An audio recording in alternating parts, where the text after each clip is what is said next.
Bom dia, boa tarde, boa noite. Sejam todos bem-vindos, sejam todas bem-vindas.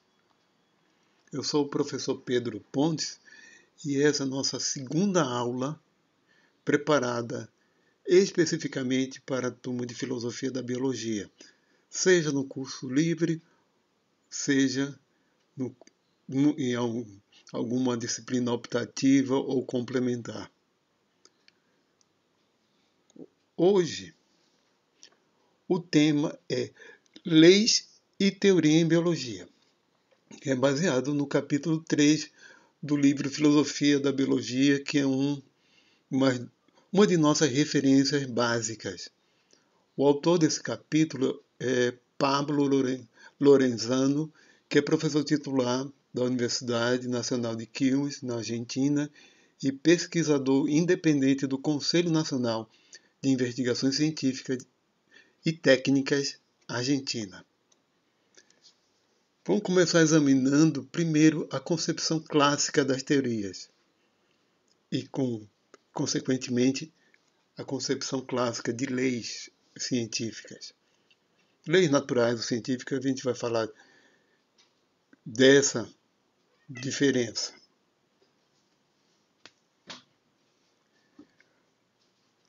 A concepção clássica das teorias foi uma consequência já do desenvolvimento da ciência, especialmente do grande progresso que a ciência teve no século XIX e na primeira metade do século XX. E começou com a primeira escola de filosofia, conforme vocês veem em Filosofia da Ciência, que foi o Círculo de Viena, dos anos de 1920.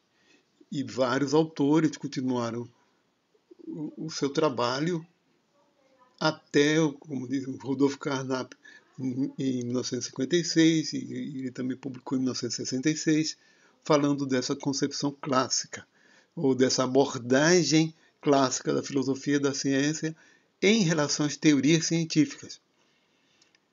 Essa abordagem clássica seria uma abordagem fisicalista, uma abordagem muito pautada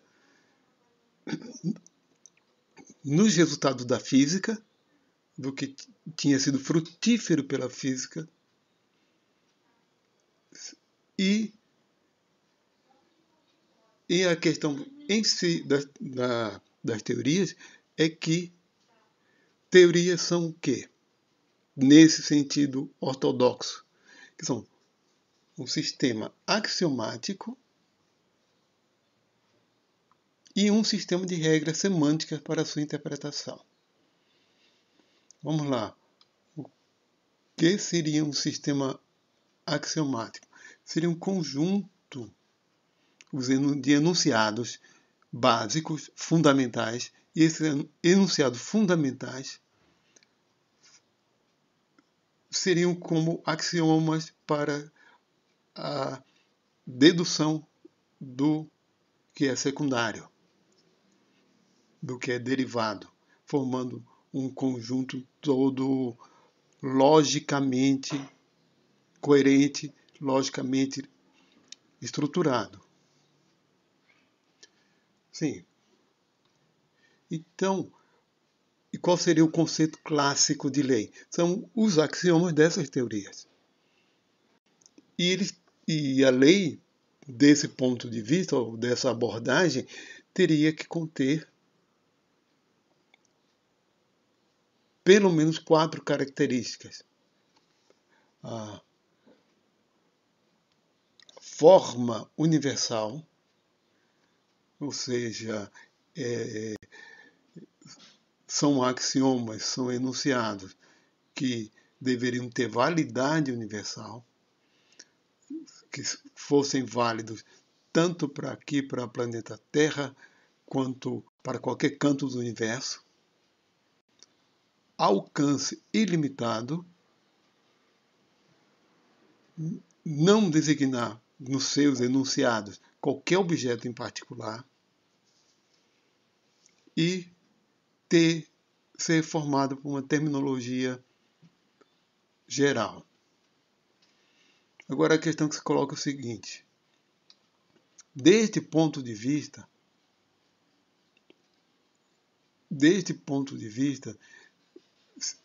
significa que a natureza teria leis.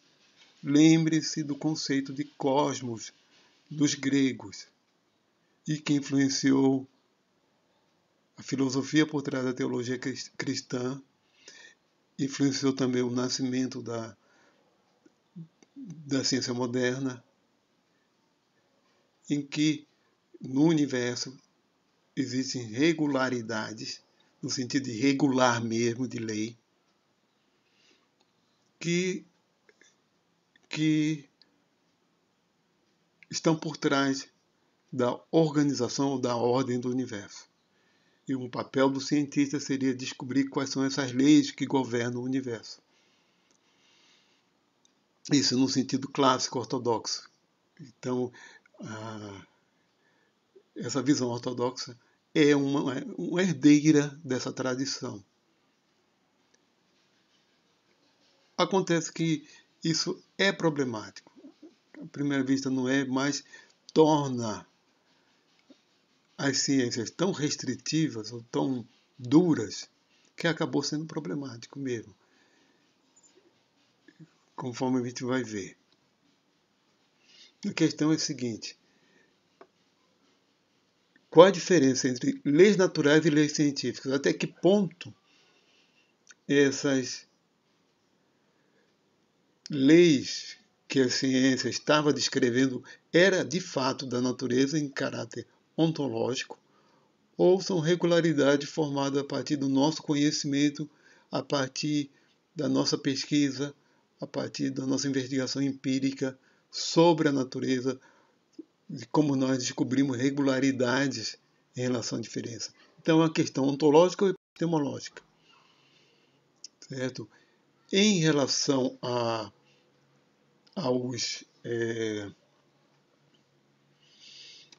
análises, certo? O autor classifica que existem 3 tipos de análise regularista, em que considera as leis da natureza, como algo que realmente regula a natureza.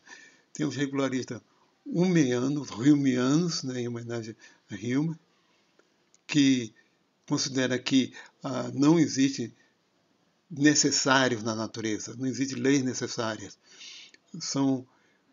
Elas são regularidades provenientes da construção do nosso próprio conhecimento. E os regularistas realistas, que acham que existe sim uma regularidade necessária à natureza, mesmo que seja algo não universal, e os necessitaristas, que são realistas universalistas, que o universo realmente tem leis que o regulam.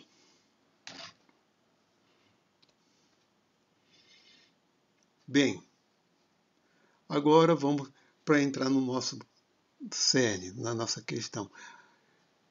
São as leis em biologia. As leis existem em biologia ou são apenas, digamos assim, não é regularidade, mas generalizações de dados empíricos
Bem, chegamos à questão das leis em biologia. Do ponto de vista ortodoxo, apenas aquelas leis fundamentais do universo seriam leis, ou nesse sentido ortodoxo, de haver formulações axiomáticas para leis como formulações axiomáticas dentro de teorias que, de fato, explicam o grande sucesso da física até Einstein, até a mecânica quântico-ondulatória. De fato, do ponto de vista ortodoxo, tradicional, com produto que vem desde do desenvolvimento do método experimental, que as leis começam como relações entre grandezas físicas observadas nos experimentos, como relações entre massa, aceleração, temperatura, pressão, lei dos gases nobres, que eram relações de força, mas não havia uma explicação sobre elas. E quando se consegue dar a explicação, tem uma formulação teórica. E no começo do século XX, lei se tornou aquilo que eu falei ainda agora, leis e teorias para a física, né? Só que a coisa não é tão rígida quanto, mas nem na física, de fato, é tão rígida quanto os positivistas lógicos que o pessoal do Círculo de Viena queria, né? Mas, desse ponto de vista, não existiriam leis em biologia, porque fenômenos biológicos são contingentes, não são universais. Então, os argumentos contra a existência de leis em biologia, a gente tem aqui Smart e a universalidade. Ele argumenta que não existem fenômenos universais em biologia, em termos de universais mesmo.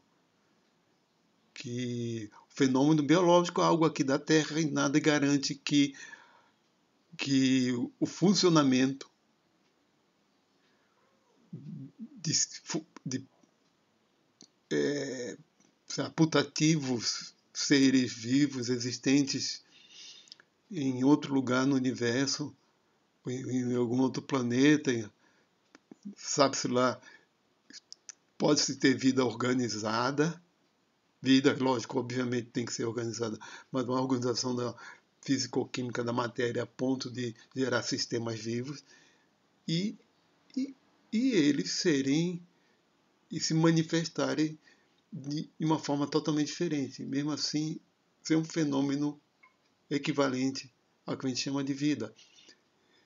Então, o que ele diz é que a biologia aqui, como herdeira da história natural, apresenta, no máximo, generalizações empíricas dos fenômenos biológicos, que nós conseguimos explicar razoavelmente esses fenômenos, inclusive hereditariedade, que não existem leis de Mendel, de fato. As leis de Mendel não são leis. Eu quero que vocês depois pensem sobre isso. Não seriam leis no sentido biológico, ou perdão, no sentido mesmo científico. E sim explicações que funcionam dentro da biologia, mas só servem para a biologia. Só servem para aquele fenômeno. Então tem um caráter universal. E Beatty fala da necessidade que o que existe em seres vivos, que tem em biologia, não são coisas necessárias à natureza. São contingentes, são produtos da evolução. Certo? São produtos da evolução e nada garante que poderia ter surgido de outra forma sem interação ambiental, se a Terra fosse transformar-se em outro planeta, por algum motivo aleatório. Essas são duas vertentes principais de críticas contra a existência de leis na biologia. Diz que a biologia não tem leis.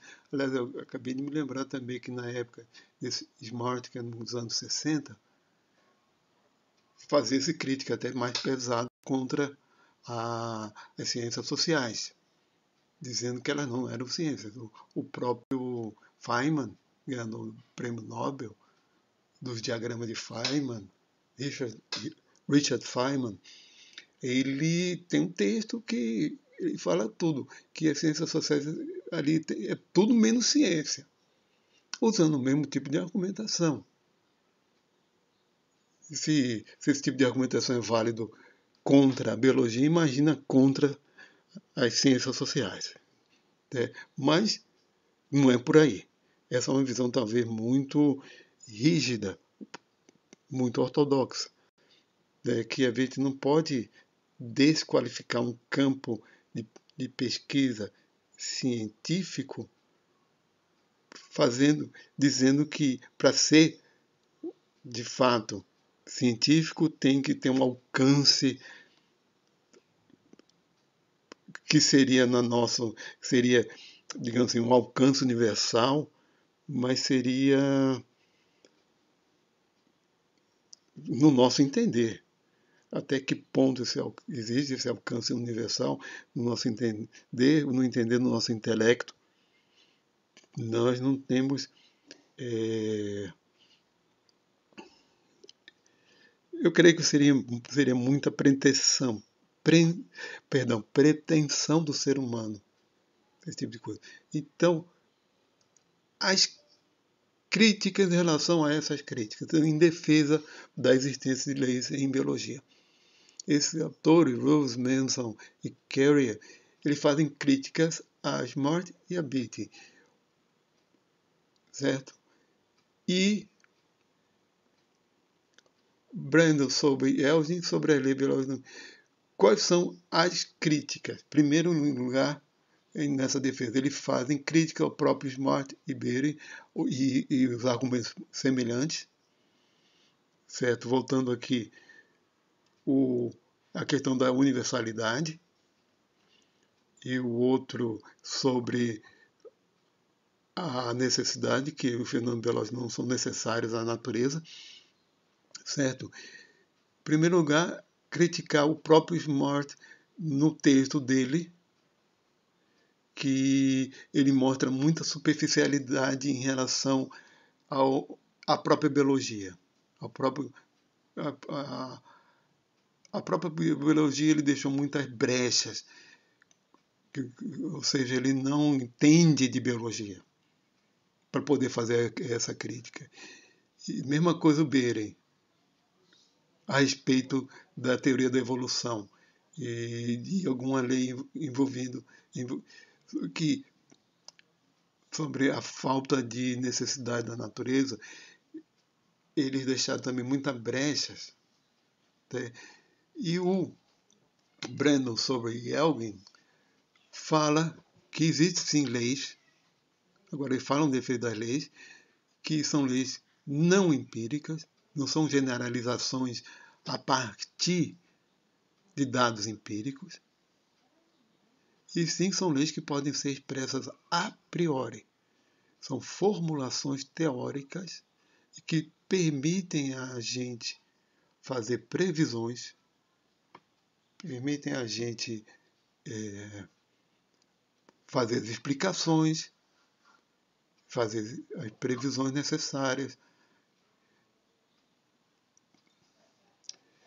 E que assim as leis esquemáticas, ou seja, não há conteúdo empírico na expressão dessas leis, foram consequência de dados empíricos, mas não são necessariamente já colocadas na forma empírica, na forma particular. E tem a capacidade explicativa e preditiva e permitem ao biólogo fazer previsões para novas pesquisas e para o avanço na biologia. Bem, antes de continuarmos a voltar para a questão das leis em biologia, a partir dos anos de 1950, começaram a despontar, a ganhar força, outra abordagem em relação às teorias, que o autor mesmo desse capítulo é um defensor já dessa linha de abordagens, que não seria uma só, mas são as concepções semânticas das teorias. O que são essas concepções semânticas? As concepções semânticas tratam as teorias, não como um conjunto de axiomas que precisam de regras lógicas muito rigorosas entre si, e sim são conjuntos de modelos.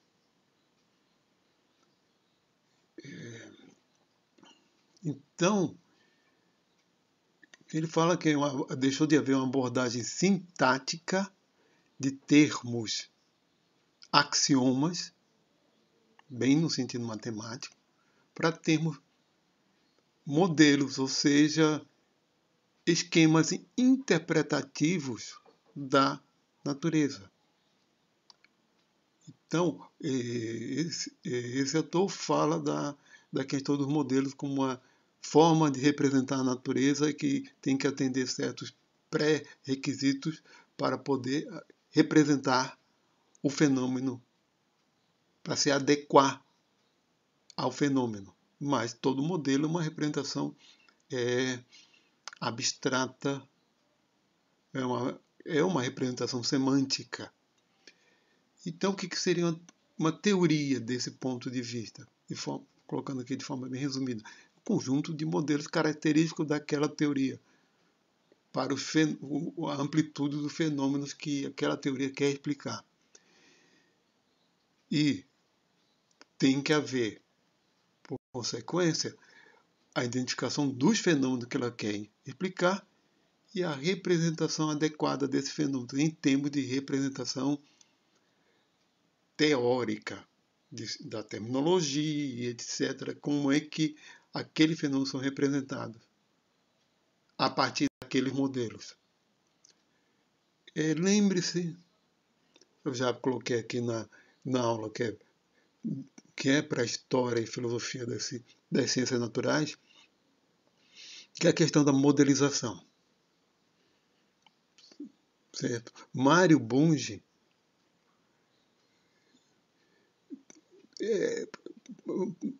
não sei, ele não é citado por esse autor, o autor desse capítulo, ele não é citado, mas Mário Bunge considera o modelo como uma simulação da realidade e não como uma representação. Ele não acha adequado isso, que o modelo ser considerado uma representação é uma abordagem muito empiricista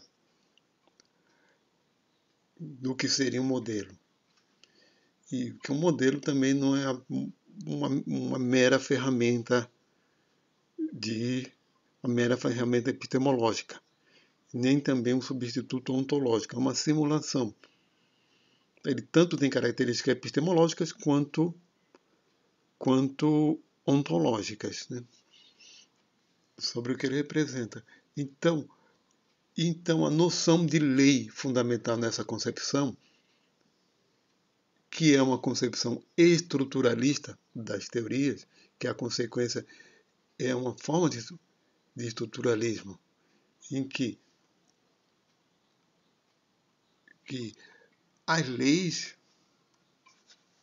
que seriam as leis fundamentais, seriam a base, digamos assim, a base para a formulação dos modelos. E o conjunto de modelos forma uma teoria. Então, elas teriam que ter um caráter sinótico, ou seja, de serem sintéticos, de terem capacidade de síntese, aplicações intencionais da teoria, ou seja, a partir dessa lei é possível fazer com que a teoria tenha a sua aplicação determinada. Isso que eles chamam de caráter quase vácuo significa a capacidade de ser abstrata. A lei fundamental, nessa concepção estruturalista, ela tem um caráter abstrato, ou seja, como algo que não seja concreto, mesmo representando algo que é algo empírico. E tem um papel sistematizador dentro dos modelos. Então, no fundo, a abordagem estruturalista, o que a abordagem estruturalista é de você ver qual o conjunto de regras que regem um sistema. Então, cada lei funcionaria como... Cada lei é uma regra do funcionamento do sistema. Uma regra que rege o funcionamento. Que rege o funcionamento. Nesse sentido de regular o funcionamento. Sim. E agora voltando para a biologia. Do ponto de vista estruturalista, existem sim leis em biologia. Existem sim leis porque o caráter universal e a necessidade tem a ver não com a universalidade no sentido cosmológico, e sim com a universalidade do fenômeno vida, que os seres vivos apresentam,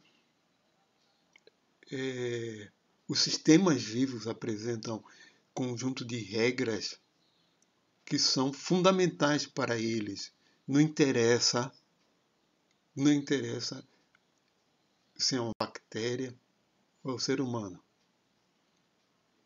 Questões ambientais, questões de regras do funcionamento dos ecossistemas. Existem, sim, nesse sentido, leis fundamentais.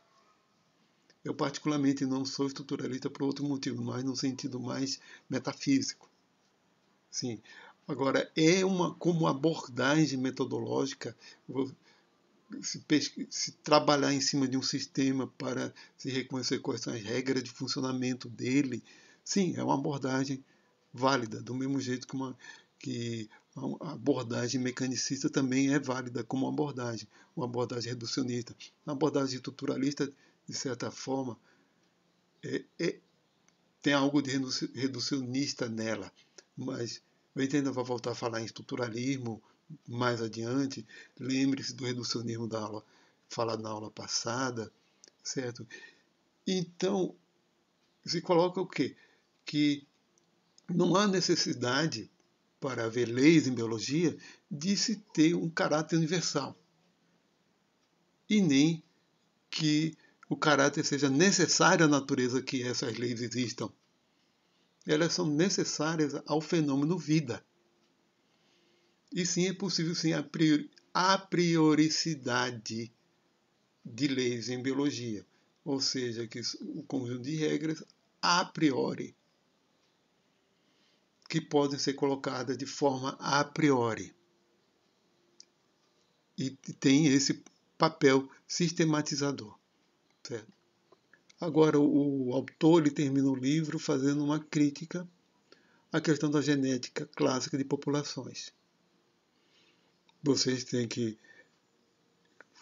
não estudaram ainda genética de populações, como também não é o nosso objetivo aqui, assim, não vou falar aprofundadamente, não há tempo para isso.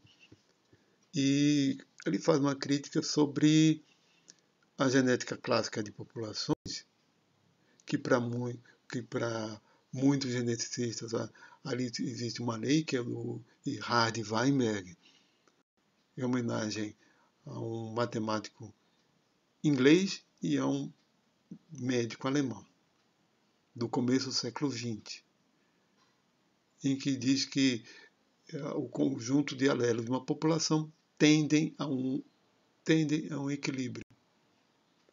Tende a um equilíbrio, e esse equilíbrio obedece a formulação matemática. E se coloca vários fatores, se pode colocar vários fatores de perturbação desse equilíbrio para fazer os cálculos das tendências do sistema, digamos assim, de genes dentro de uma população determinada, de uma espécie determinada. Quais são os fatores que afetam como frequência de mutações, fatores ambientais, migração, etc. Ele tem uma série de coisas, né, de fatores, etc. Mas a questão é a seguinte, é que muitas coisas que a gente vê em biologia realmente tem muito mais um caráter estatístico, tem uma validade estatística, como também se vê em medicina, o que é difícil talvez para muita gente entender, tem um caráter estatístico que permite a gente fazer previsões confiáveis, mas dentro da margem de confiabilidade estatística, certo? A gente quando estuda ecologia, quando estuda genética de populações, mas tem muita estatística no meio. Tem muita estatística no meio. Então, a crítica que ele faz é que a lei de Hardy-Weinberg, no sentido estruturalista, não atende aqueles quatro princípios que eu tinha colocado aqui atrás. Espera aí. O caráter sinótico,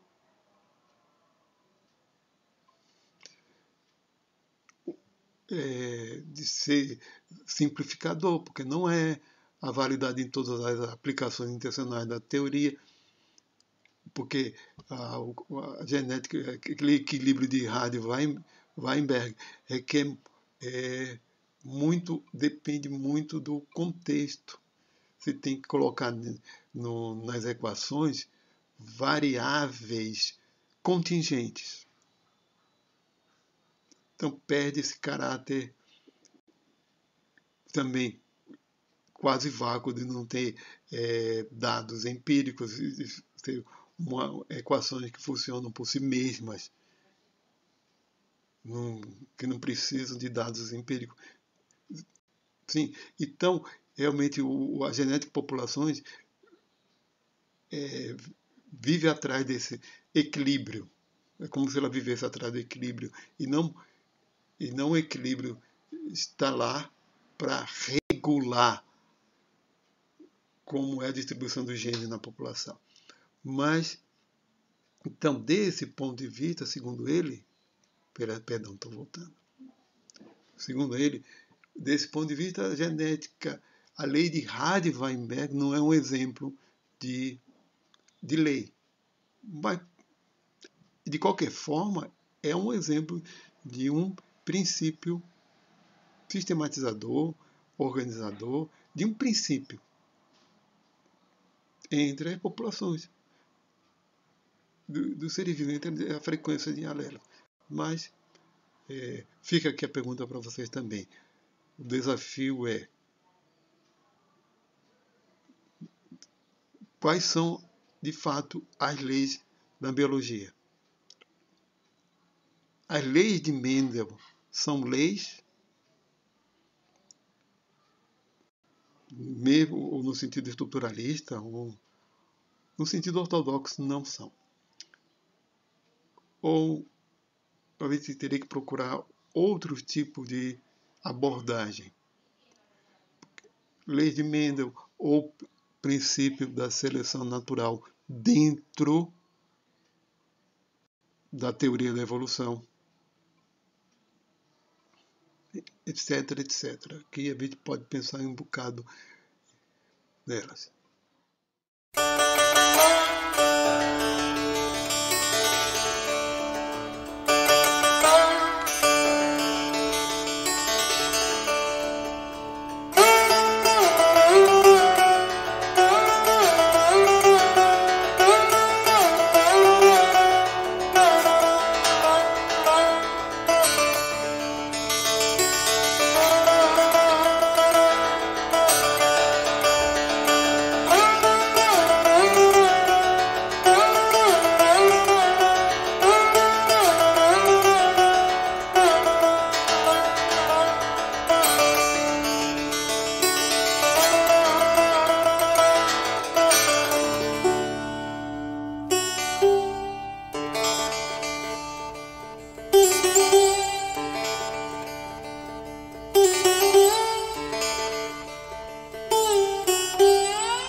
Nossas referências.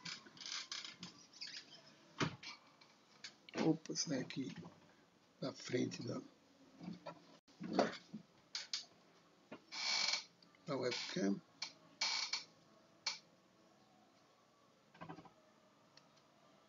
E aqui os nossos créditos.